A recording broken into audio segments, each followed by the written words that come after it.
O país mergulhou em mais uma crise política depois das denúncias contra o presidente Michel Temer, feitas na delação.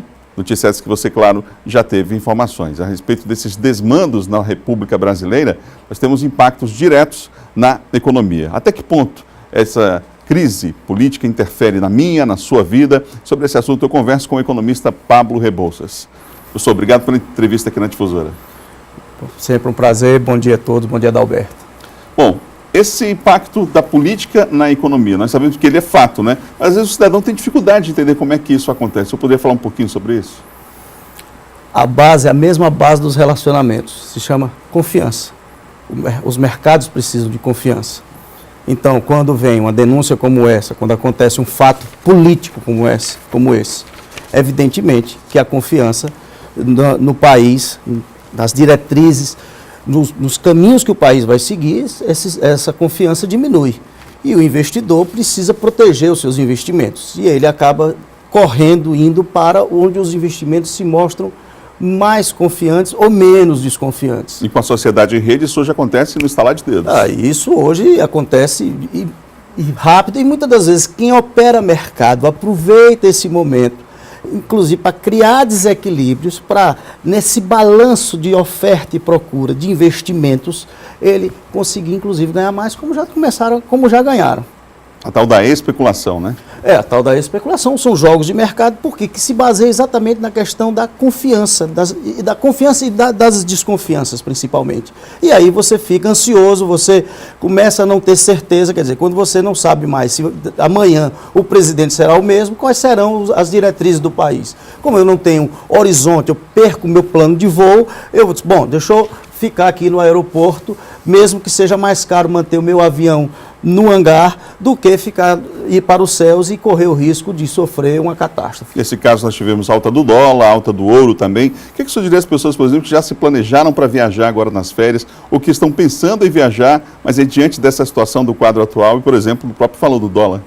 Veja só, o dólar deu uma subida muito alta no começo, por quê? Porque as pessoas vão para onde é mais confiante, foram atrás de dólar, foram atrás de ouro. E, evidentemente, aumenta a oferta e o preço sobe. Ontem já começou a cair, exatamente esse é o grande problema, não ter o norte, você não ter a certeza. Então, as pessoas que vão viajar, digamos, para julho, elas não têm mais certeza, e eu não tenho como lhe dizer assim agora, vai estar melhor ou vai estar pior. Por quê? Porque ninguém sabe os desdobramentos da política.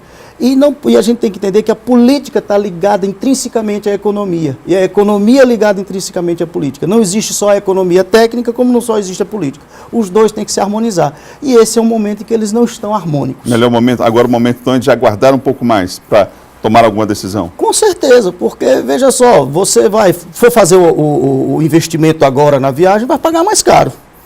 Mas pode ser que lá na frente pague mais barato. Então tem que ter um pouco de cautela, tem que ter calma. O que já foi feito, o que já foi pago, está pago, já não tem mais jeito.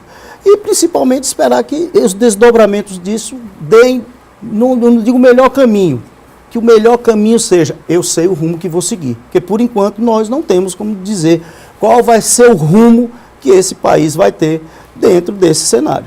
Professor, agora há um outro extremo, que é há quem aposte ou até afirme de que essas informações não deveriam vazar, se é que isso é possível hoje em dia, né? Mas de que isso traria, exatamente pelo prejuízo que traz a economia e a estabilidade do país, informações como essa, casos como esse, não deveriam vir à imprensa, por exemplo, a público, como estão acontecendo agora. Isso aí não se estabeleceria aí, então, uma espécie de ditadura do mercado? Isso é uma heresia, isso é um exercício de mediocridade. Os mercados, para crescer, precisam ter confiança, e a confiança passa pela informação. A informação tem que ser a verdadeira para que a gente possa decidir os caminhos que vamos seguir. Dizer, não vou falar isso porque o mercado vai se zangar, ele vai ficar muito mais zangado quando ele souber que foi enganado. As políticas de transparência são as políticas que dão mais força, dão melhor musculatura ao mercado. Vejo que os governos que trabalham, na transparência, os governos que avançaram, que evoluíram nas suas políticas de transparência, eles tendem a dar maior confiança, mesmo quando eu não concordo com a linha daquele governo. Mas eu sei que o rumo que ele vai tomar é esse. E independente de que lado eu esteja nos governos, ou na minha opção política, é importante que os estados, que os governos e que os mercados trabalhem dentro da verdade, trabalhem dentro da transparência. Transparência é um fortificante de mercado. Ontem no Congresso Nacional nós tivemos um embate mais forte ainda entre oposição e governo e isso mostra que essa crise vai continuar. A questão da perícia, por exemplo, das gravações feitas, das denúncias contra o presidente, vão levar no mínimo 30 dias. Ou seja, é preciso que a população esteja preparada também para uma situação aí que vai se arrastar um pouco mais. E é preciso que a população, inclusive, cobre que o Congresso trabalhe para cuidar da qualidade de vida. Que os políticos que nós elegemos trabalhem para cuidar da qualidade de vida e não fiquem se degladiando porque os interesses agora, quem vai ser o próximo que vai sentar na cadeira. Porque agora é o jogo político, onde é que eu vou estar? Como o mercado dos políticos são as suas posições, eles estão brigando pelas suas posições, onde é que eu vou estar nesse momento? E eu não posso parar o país. Nisso, o ministro da Fazenda, Henrique Meirelles, está corretíssimo. A marcha do desenvolvimento, da evolução, a responsabilidade tem que acontecer. Use um tempo também para trabalhar a política. A gente não pode parar a política, mas eu não posso parar o país, porque estamos agora fazendo uma crise e eu ficar 30 dias na angústia de saber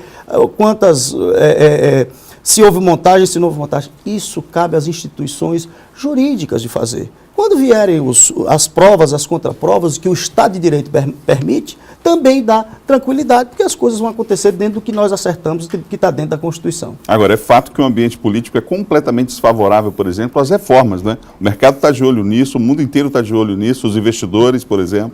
Exatamente. Então, o que faz? Como eu não sei o que vai acontecer, porque ontem, na discussão da reforma trabalhista, se estava discutindo, a briga não foi pelo que cada um entende da reforma trabalhista. Que está certo, o contraditório democrático é para isso. A briga estava para saber da questão se foi verdadeiro, se não foi verdadeiro, se é ético, se não é ético.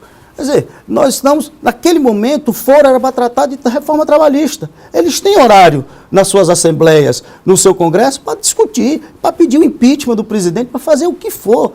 Isso é a democracia. Então é preciso que os políticos saibam, pelo menos trabalhem, priorizem exatamente o que é mais importante. E saibam harmonizar isso. E eles sabem fazer isso. Agora, um outro aspecto, professor, já para o nosso encerramento, as empresas precisam rever algumas posições também, né? Nós tivemos revelações aqui de grandes empresas, maiores empreiteiras do país, envolvidas com corrupção, com atos de corrupção, seus diretores, os presidentes, enfim. E nós sabemos que a ética e a transparência é um balizador mundial hoje, inclusive para o próprio mercado, né? Pois é, porque a sensação que se tem é que a ética e a transparência era baseada naquilo que estava fazendo, nesse tipo de coisa.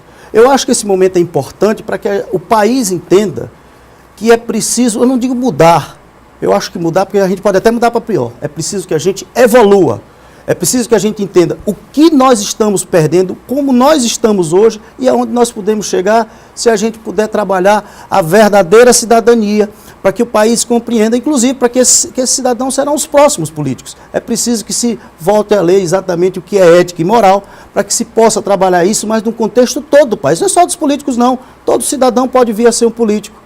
A gente tem que, inclusive nós mesmos, nas pequenas corrupções que os cidadãos acabam achando que não tem problema nenhum, como a vaga do deficiente, como a vaga do idoso, a vaga da gestante, como a fila, como a vantagens que acabam sendo grandes desvantagens, exercício de pobreza, quando a gente busca vantagens que estão fora do que nós entendemos como correto na sociedade. Mais do que política, é uma crise de valores, né, que nós vivemos na atualidade. Professor, muito obrigado pela entrevista, pelos esclarecimentos aqui no Bom Dia Maranhão. Adalberto, um prazer e muito obrigado, sempre à disposição.